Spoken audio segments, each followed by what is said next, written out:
Supreme court ఈరోజు ఎన్నికల సంఘాన్ని తీవ్రంగా ఆక్షేపించింది. దాదాపు అభిశంసించినంత పనిచేసింది.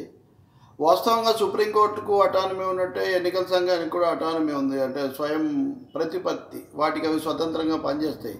కానీ అదే సమయంలో నిర్వహణకు సంబంధించిన సమస్యలు ఏమొచ్చినా అవి రాజ్యాంగ స్ఫూర్తికి లోబడి ఉన్నాయా లేదా అని చెప్పేటటువంటి హక్కు సుప్రీంకోర్టుకు ఉంటుంది. కాబట్టి సుప్రీంకోర్టు జోక్యం చేసుకుంటూ ఉంటుంది. సుప్రీంకోర్టు ఈరోజు అడిగింది ఏంటంటే, ఎన్నికల సంఘానికి మీ అధికారాలు, విధులు, మీ పరిధి మీ దృష్టిలో ఉందా, మీరు దానికి అనుగుణంగా వ్యవహరిస్తున్నారా అని గట్టిగా అడిగింది. ఎందుకంటే కొంతమంది నాయకులు పదే పదే సైన్యం పేరును తీసుకొని రావడము, మతాల గురించి ప్రస్తావించడము, కులాల గురించి ప్రస్తావించడము, ఇట్లాంటి వాటి మీద ఎన్ని ఫిర్యాదులు వచ్చినా కానీ ఎన్నికల సంఘం చర్య తీసుకోవడం లేదు అనేటటువంటి ఆరోపణల నేపథ్యంలోనే అత్యున్నత న్యాయస్థానం ఈ ప్రశ్నలు వేయాల్సి వచ్చింది. అన్నిటికంటే ఘోరమైంది బాల్కోట వైమానిక దాడి, అంతకుముందు పుల్వామాలో టెర్రరిస్టు దాడిలో చనిపోయిన ఘటన. వీటి గురించి ఎన్నికల్లో పెద్దగా ఎన్నికల అంశం చేయొద్దు అంటే కూడా ప్రధాని స్వయంగా నరేంద్ర మోడీ పదే పదే సైన్యం గురించి మాట్లాడుతున్నారు. మీరు వాళ్ళకే ఓటేయండి, వాళ్ళని తలుచుకోండి అని చెప్పి చెప్తూ ఉన్నారు. దాని మీద ఎన్నికల సంఘం నోటీస్ ఇచ్చినా ఆయన ఏమీ స్పందించలేదు. నిన్న అయితే కనుక సైన్యాన్ని కాంగ్రెస్ శంకిస్తూ ఉంది అని చెప్తున్నారు. అంటే మేము నమ్ముతున్నాం, భారతదేశంలో ఉన్నది పౌరపాలన తప్ప సైనిక పాలన కానప్పుడు అసలు ఎన్నికల ప్రచారంలో సైన్యం ప్రస్తావన ఇన్నిసార్లు ఇంత ఎక్కువగా రావడం అనేది చాలా ఆశ్చర్యకరమే కాదు, చాలా అభ్యంతరకరం, చాలా నష్టదాయకం, అనర్థదాయకం కూడా. అది సైన్యాన్ని 150 మంది సైనికాధికారులే ఈ విషయంలో ఆందోళన వెలిపించినా కానీ మోడీ గారికి చీమ కుట్టినట్టుగా లేదు. ఎన్నికల సంఘం కూడా దాన్ని తీవ్రమైన విషయంగా తీసుకోకపోవడమే ఇక్కడ ఆందోళన కలిగిస్తుంది. అది అలా ఉంటే ఉత్తరప్రదేశ్ ముఖ్యమంత్రి యోగి ఆదిత్యనాథ్ సైన్యాన్ని అసలు మోడీ సేన అన్నారు.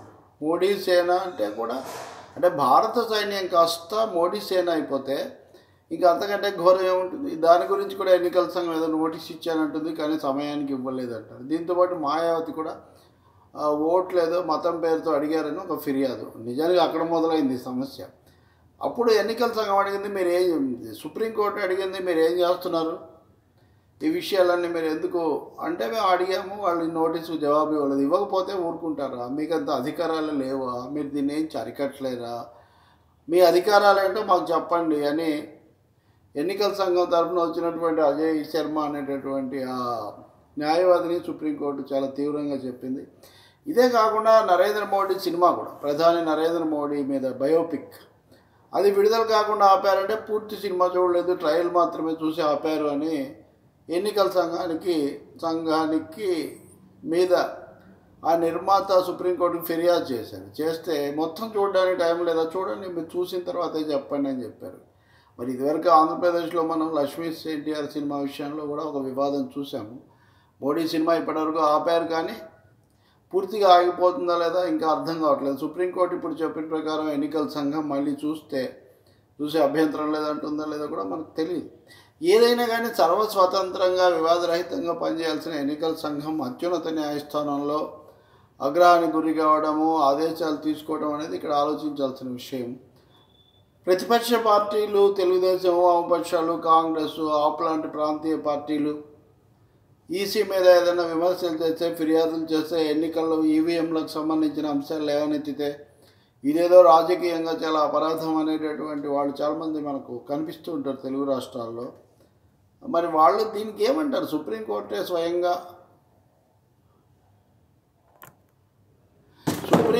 స్వయంగా ఈ విధమైనటువంటి ఆదేశాలు ఇచ్చి ఆగ్రహం వ్యక్తం చేసిందంటే మరి ఎన్నికల సంఘం ఇప్పటికైనా స్పందిస్తుందా? చాలామంది మీద చాలా రకాలైన ఆంక్షలు పెట్టే ఎన్నికల సంఘం అతి కీలకమైన ప్రజాస్వామ్యానికి ప్రాణప్రదమైన పౌర సమాజ ధర్మాన్ని కూడా ఇబ్బంది తెస్తున్న ఈ సైనిక దళాల ప్రస్తావన నిలుపు చేస్తుందా? అది భారత సేన కానీ మోడీ సేన కాదు అనేటటువంటి గుణపాఠం సుస్పష్టంగా చెప్తుందా లేదా మనం చూడాలి. అవేమీ చేయలేదనుకోండి, ఎన్నికల సంఘం మీద సందేహాలు, పాక్షికత్వం ఆరోపణలు ఇంకా బలపడతాయి. ఆంధ్రప్రదేశ్లో తెలుగుదేశము చేస్తున్నారో ఇదొకటైతే, ఢిల్లీలో కూడా సమావేశం పెట్టారు. ఇప్పుడు సిపిఎం కూడా త్రిపురలో, బెంగాల్లో ఎన్నికల సంఘ వ్యవహార సరళి సరిగ్గా లేదు. ముఖ్యంగా త్రిపురలో అయితే ఉన్నదే 2 స్థానాలు, వాటిని 2 సార్లు ఎన్నికలు పెట్టారు. ఆ ఓటర్లను వీళ్ళందరినీ కూడా బయటికి పంపించేసి 7 గంటలకు వచ్చిన వాళ్ళను ఏకపక్షంగా నడుపుతున్నారని చెప్పి సీతారాం యేచూరి చెప్పారు. కాబట్టి మొదటి దశ అయింది. మిగతా దశల్లోనూ సక్రమంగా జరిగే ఎన్నికల సంఘం చూడకపోతే ఎన్నికల ప్రక్రియ ఒక విధంగా అపహాస్యం పాలయ్యే ప్రమాదం మన ముందున్నట్టు కనిపిస్తుంది. జీవీఎల్ లాంటి వాళ్ళు వీవీప్యాట్లు అంటారు. వీవీప్యాట్లు అనేవి వేసిన ఓటు పడినట్టు ఆ క్షణంలో చూపిస్తాయి, కానీ దానికి ముందేమైంది తర్వాత ఏమైంది చూపించేటటువంటి ఏర్పాటు అక్కడ ఏం లేదు. కాబట్టి ఎన్నికల సంఘాన్ని ఈవీఎంలను ఏకపక్షంగా సమర్థించడం కాకుండా పటిష్టం ఎలా చేయాలి, పారదర్శకత ఎలా పెంచాలన్నది వీళ్ళందరూ ఆలోచిస్తే చాలా మంచిది. ఇప్పుడు ఎన్నికల సంఘం తీరు సుప్రీంకోర్టుకి ఆందోళన కలిగిస్తుంది. కాబట్టి ఇంకా దాన్ని వెనకేసుకొస్తున్న వాళ్ళు, విమర్శల పైన విరుచుకుపడుతున్న వాళ్ళు కొంచెం ఆలోచిస్తారని మనం ఆశించాలి.